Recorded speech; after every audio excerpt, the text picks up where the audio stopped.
Can you name one show besides Loki, High School Musical, the musical, the series, Falcon and the Winter Soldier, The Mandalorian, and WandaVision on Disney Plus? Right? Go. No.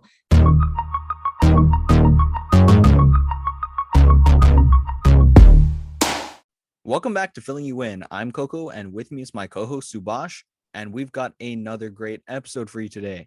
It's pretty incredible to say, but this is episode 4, and I don't know. I just want to hear your thoughts on it. How crazy does it feel to see that we've come this far so far? Yeah, I mean, I don't really pay attention to the numbers. Numbers don't really mean a lot to me, whether they're doing great or bad. I think it's just more like how I'm feeling personally about the podcast. And so far I've been just feeling great about it. Uh, you know, Definitely going into this podcast, I was like, oh, what's this gonna be like? Something I haven't really done before, or at least with what we're doing right now. And I'm honestly just happy with it. It's something that I think we're both enjoying doing, and I'm hoping that our audience is, taking away something from this podcast, just enjoying it and having a great time. And with that being said, I'll hand it off to Subash for the intro of today's topic. All right, listen. When I grew up, I would wake up, turn on Jake and the Neverland Pirates every morning. Sometimes Mickey Mouse Clubhouse, occasionally Dr. Mustafin's. And that was all on TV. That was live on the cable box. And you'd like grab the clicker and turn it on in the morning. Nowadays, kids aren't clicking remotes anymore. They tap on-demand shows that are available online on their iPads and iPhones.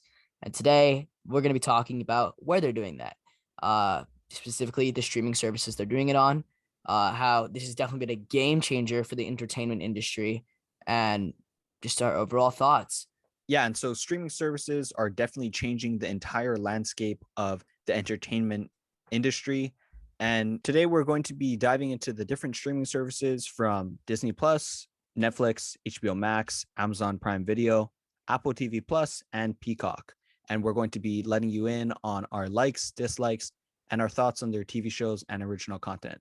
Starting off, we're going to start off with probably the biggest game changer of 2020, and that would be Disney Plus. I mean, dude, this is just, it's packed. Like, realistically, as far as actual content goes and what's on their platform, there's nothing, in my opinion, that tops it. I mean, they have every single Star Wars movie, every single Marvel movie, Disney Channel, everything that's ever been on Disney Channel, and every animated Disney movie, the live action Disney movies. I mean, it's heaven. It's everything's there. It's all in one place.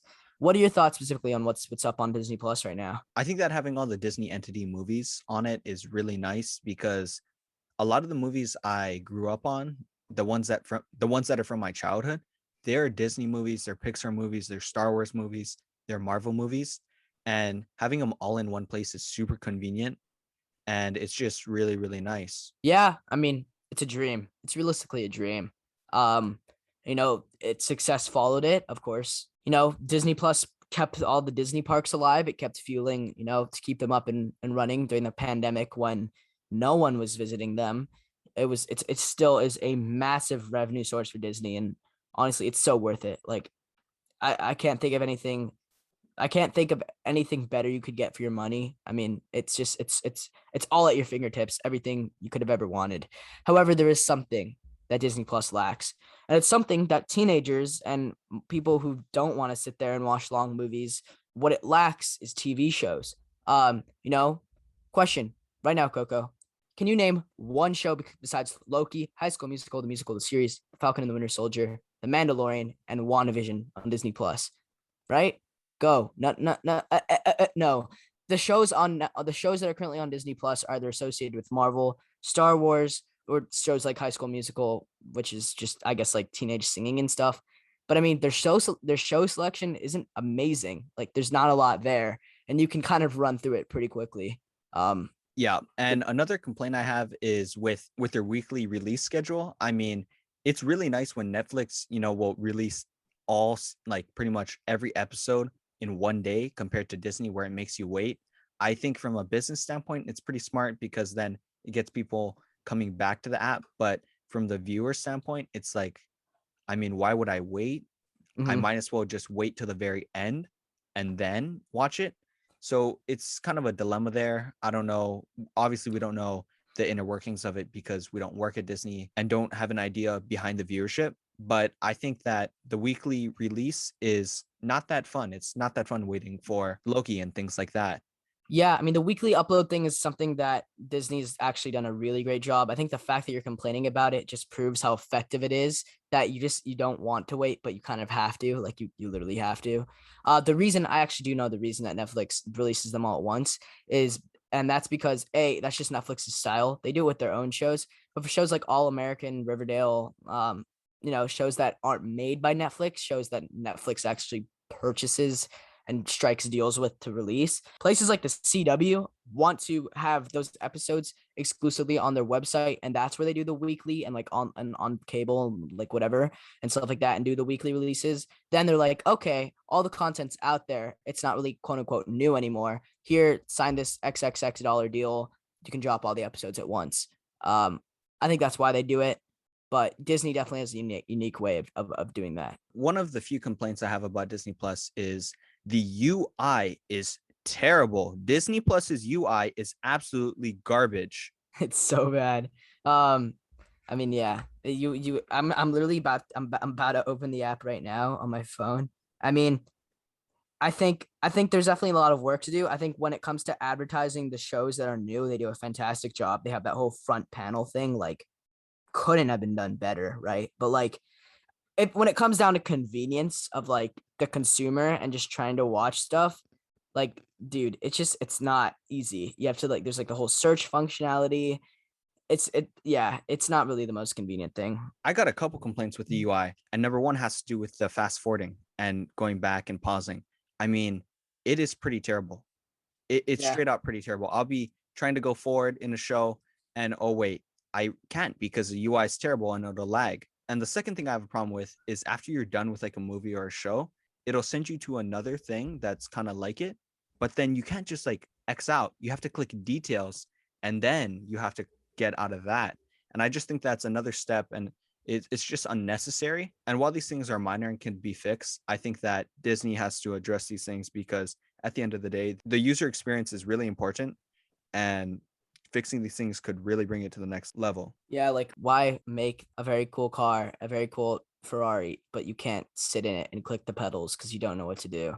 Like, it's just like stuff like that. Like, yeah, the gap can be great. You can have amazing content, but if you're not able to access it with ease and with like happiness and be like satisfied with it, yeah, it can get a little bit annoying. And talking about the original content that Disney Plus creates, what are your thoughts on the different Disney Plus shows? It's all Marvel, Star Wars, singing, that kind of stuff. Uh I hope they definitely add a little. They'll definitely add a lot more shows to their catalog. I'm sure I'm sure they have a lot more things planned. But as far as actually hours of like time you can spend watching for TV shows, I mean, it's not a lot. Like the popping shows, each episode, they don't have a lot of episodes out. Like I don't know, you could get through things pretty quickly if you really tried, and especially with the rate that people watch things nowadays. But I mean, yeah, what's out there is great, but there's not a lot. Yeah, when it comes to Disney Plus, there are not a lot of complaints. What are your thoughts on Netflix? Netflix, dude, I'm an OG Netflix user. Like literally, like since I was like a little kid. My parents would like do the whole disc thing. Like you'd order it and like put it in the thing. We've been using Netflix for a while. All of my favorite shows are on there. Like, or at one point we're on there, The Office. But I mean, they're keeping up. I think Netflix has done a fantastic job at releasing new shows. Like, dude, every week there's like a new series launching. I mean, all my favorite shows are on Netflix. I've been using it every single day. I mean, it's a fantastic platform. I don't think anyone, at least for my liking, is doing better than Netflix. And yeah, they're keeping up. They I think as far as what they've been doing recently, they have so many banger shows. I could go into thousands and thousands of shows that I've loved. But I think a great thing that they do is like their recommendations and like how they basically target shows to you. I don't think any platform is doing it as well as they are. I see things in my recommended for you section, and I like shows like All American, shows like Outer Banks. Obviously, there's a popular shows, but I would have never had the like likelihood of clicking them and watching them as much as I did if I hadn't found them in my recommended for you area. Um, and I mean, most of the time it's pretty accurate. Like I watched a show that had a 40% recommended for you, and it was terrible. Like I didn't like it at all. So I mean, it's pretty accurate. And I think they're targeting shows to me that I actually like. Um, and yeah, I mean, what are your thoughts on Netflix? You know, what I like about Netflix is that they take the time to actually think about the viewer's experience and change their platform to fit that. Like, I mean, things like putting aside 17 billion with a B dollars for original content in 2021 and trying to include a new, it's kind of like a YouTube Shorts kind of thing. Am I right? In Netflix? Yeah, they've been. I think they've been doing. They have had some like laugh moment. They have like these LOL moments or something like that, just to get you like intrigued into new shows. Yeah, I think stuff like that, trying to innovate if within the app is just really cool to see a company do. And I think that with their original content, they're absolutely killing it. I mean, with Netflix, not too much complaints, but compared to Disney Plus, it is on the higher side regards to pricing. And I think that's probably one of the only complaints you can have because I mean, it's really just a great platform. And it was probably, if not the OG streaming service. Yeah, it's OG OG. Yeah, I It's think the only other complaint you can have is that it takes off shows that you love because there's so many shows that I loved. Oh my gosh, like there these fantastic shows that I thought were going to be on forever and I watch it one week and then the next week it's gone. Or movies, like they'll send them off and then they'll bring them back. Like it's just not fun to want to be able to it's not fun like thinking you're going to be able to see a movie on Netflix and then going on Netflix and realizing, oh wait, it's not there.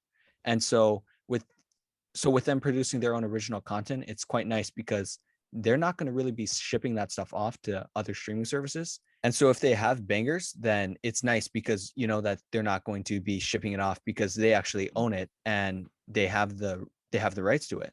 Yeah, for sure. I mean, like you said, they have the whole. It's called Fast Laughs. That quick, like little short form content thing, literally looks exactly like TikTok.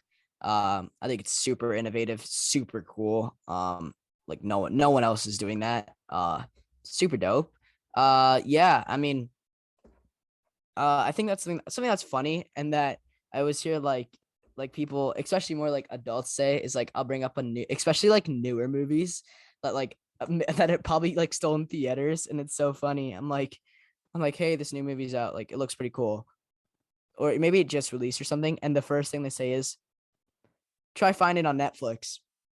Like I don't, I know that they don't really understand how the idea that not every single show and movie is on Netflix, but it's just so funny. It's like, yeah, I guess that kind of sucks. I feel like Netflix definitely the area that it lacks in a little bit is it's like getting movies, specifically movies that are like new and popping, that are trending, I guess, that maybe are shared with other platforms.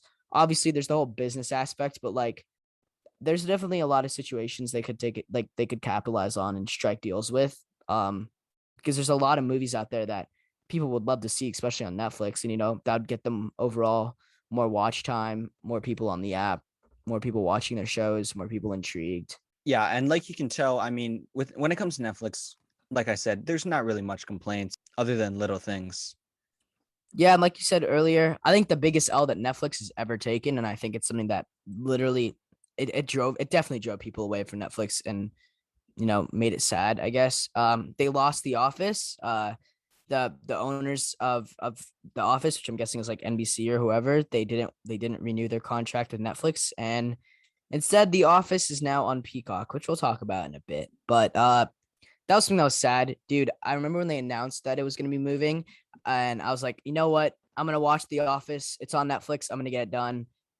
I At first I saw The Office and it looked like kind of boring and bad. I watched it, dude. It was amazing. I loved it. So funny. Such a great show. Sad it's gone, because if it was still there, I probably would have watched it again by now. Uh, it's a fantastic show. Yeah, and talking about The Office, let's talk about its new home, which is Peacock, which is kind of the new kid on the block.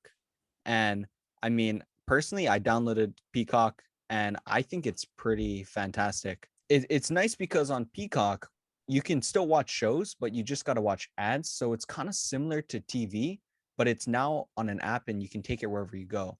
I kind of find that nice that even even if I don't want to pay like $20, $15 for a subscription, I'm still able to watch parts of series. And I think that's really nice. And I think that other streaming services should look into applying things like that. What do you think? Yeah, I mean, dude, Peacock has a lot of potential. Not only do they have The Office, but they have all of the Harry Potter movies. Again, similar to things like Disney Plus when it comes down to like all the MCU. They have that big franchise that's definitely going to attract a lot of people over to Peacock. Um, I think it's going to become a big player later on. They're going to hopefully they add more, not only original content, but maybe pre-existing movies and shows that people really love. Please don't take things from Netflix, especially the shows that I like, because that would really suck. Um, there was a point where I considered getting Netflix because I was really in love with The Office. There'll be a point where I'll probably do the free trial just so I can watch it again. Uh, I think The Office is definitely going to be a driver for sales for Peacock as well. Yeah, I mean, it's definitely going to be a driver of views. And there's a statistic that says in 2020 on Netflix, 57 billion minutes of The Office were watched in 2020 alone. 57 billion. That's absolutely ridiculous. That's And insane. yeah, and that definitely shows that it's got an audience. And I'm interested to see where Peacock will be in the next 5 years. Will it be right next to Netflix, right next to Disney Plus? And it'll be interesting to see what happens with Peacock in the next 5 years. Transitioning over to another sort of newer streaming service, HBO Max. I mean, what are your thoughts on it? Right, it's just kind of there. I mean, I think I did a free trial because I wanted to watch Rick and Morty. Um, I didn't really like it. That's a personal opinion though. You know, they could use some better content. There's a lot there though. There's so much. I don't know any big like movies or anything. Maybe Lord of the Rings, Game of Thrones. I have no idea. They're probably on there. Nothing that's grabbing my attention besides maybe some of the adult swim shows, realistically. Nothing that I think is gonna drive people to run over to HBO Max. Um, what do you think? I mean, I haven't checked out HBO Max yet. I've only heard things, and I mean, like you said, it's kind of just there. I mean, the one of their big plays for getting viewers was releasing Wonder Woman 2 on that. And I mean, Wonder Woman 2 was absolute trash. Whoa! So I don't think that that worked at all for them. Uh Other than that, I'm not really familiar with the shows they have on, but I don't see anything or hear anything where people are like, yo, this new HBO Max original series is out. You gotta check it out, compared to something like Disney Plus, like, yo, did you guys Mm. see the new Loki episodes? Did you guys see the new WandaVision episodes? And so I just think that, like you said, HBO Max is kind of just there. I don't know how much it costs, but I'm definitely not looking into it. Moving on next to Amazon Prime Video. To be honest, dude, they could do so much better. A lot of the content on there isn't even like free. You still have to rent it. Like it's so funny. It's like you have Amazon Prime, but then it's like, oh, here's access to our big platform. Now you have to rent movies and shows. You don't get them for free. There's only a little bit we have for free, but the good ones you have to rent. That's definitely something that's like that's a drawback. Like what that's a deal breaker. Like hell no.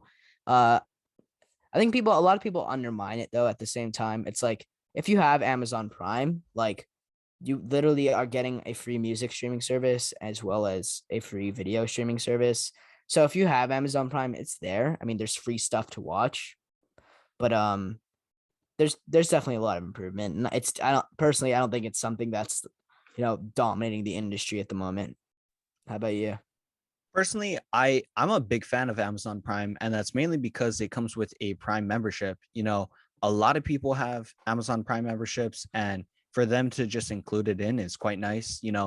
For the for the few shows they for the amount of shows that they have that are free, for the amount of shows they have that are free, and the movies that they have are free. I appreciate Amazon including that into the Prime membership. Did you watch Borat too? Nope. Oh god. Um, for people who are sensitive, I wouldn't watch it, but for people who can take a joke, excellent movie by the genius of Sacha Baron Cohen. I mean, he does a great job in it, and really the movie was pretty outstanding and super filled with humor. And it was super filled with humor. Um, Other than that, totally agree with you that Amazon Prime needs to work on getting things, you know, not rent. Amazon should probably have a second app for things that are free versus things that you have to pay for, because it's pretty unfulfilling when I'm looking for movies and look, oh, I see this cool movie, but I click on it and then it's like, oh, pay $15 to buy this or $10 to rent. Like, what? You just clickbaited me. So I wish they just created two apps with things that are free versus things you have to pay for, or at least section it off. I know they kind of section it off, but like make it really obvious, because you know it's not that nice when I'm trying to watch a movie and then it says you have to pay 15 extra dollars. Another new player in the industry is Apple TV Plus. That would be Apple's streaming service. I think it's definitely interesting. They have the morning show. They have another new show. It's like about a baseball coach or something. A lot of exclusive content. Another thing that makes it even more popular is that if you have bought any type of Apple product within, I think, literally since Apple TV Plus launched, you have a year to redeem a free year of Apple TV Plus. Pretty sick. It's just free. It's there. You could also pay for it as well. Do I think it's worth it? If you're not going to use the free trial, probably not. I mean, not a lot of content on there compared to other streaming services, but there's some good stuff that's up there. I haven't watched what's on there. I just know it's I just know that people have said that it's good. Yeah, so I went to go check out Apple TV Plus with the free subscription, and I mean, it was all right.